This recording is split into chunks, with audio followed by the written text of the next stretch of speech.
You want to go back to the time I was ran over by a tractor? Yeah, how old were you then? I was about 3 or 4. I think it was. My older sister said I was 3 years old, but All right, tell us that story. well, one morning I got up out of bed, and of course my dad went to get on the tractor, and he's going to fill it up, get ready to work in the fields, and he pulled up to the tank, had a tank above ground, and he pulled the tractor up there and had a combine behind it, and tied to the back of it, and he pulled up there, and when I seen him out there, well, I ran out there because I wanted to go riding with him. I usually like to ride with him. And I ran, and when I got close to him, I seen that he was just about to finish up, so I ran as hard as I could.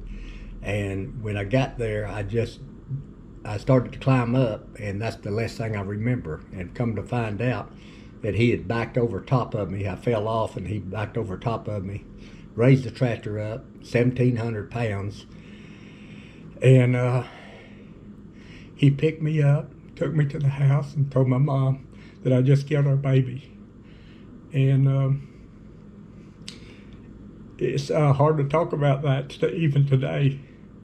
But anyhow, she said, well, let me have him. And I'll go. She's a nurse, and she said, let me have him. I'll take him back here, and I'll work on him.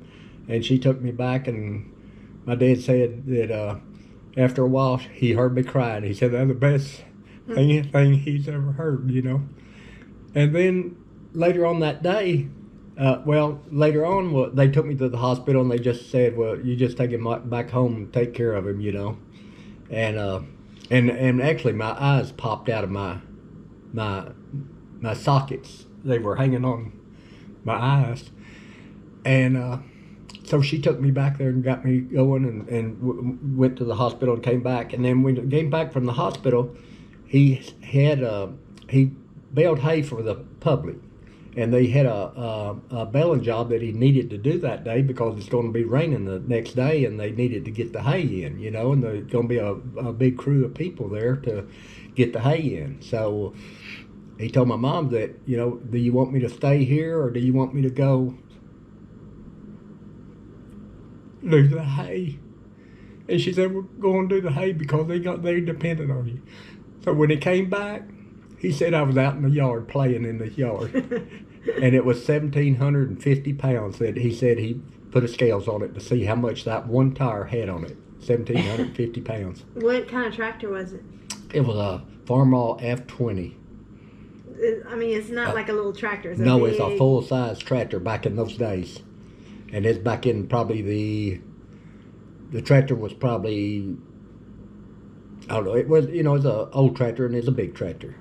And it had the combine on it, and that made it even more weight to it. Mm-hmm. So that's what happened. So never broke a bone in my body and all that. So, that was one of the times that started off with my life. It's disasters turned out to be that I survived it. It was your first miracle, it seemed like. First miracle. Yeah. And by the time we get through, there's going to be many miracles that we're going to talk about. That I just figured, at that time I didn't really know anything, but as you get older, you get to thinking, why am I saved all these times? The things happen, nearly drowned, and all kinds of disasters happen, and I survive it all, and I'm wondering why, and the only thing it could be is God.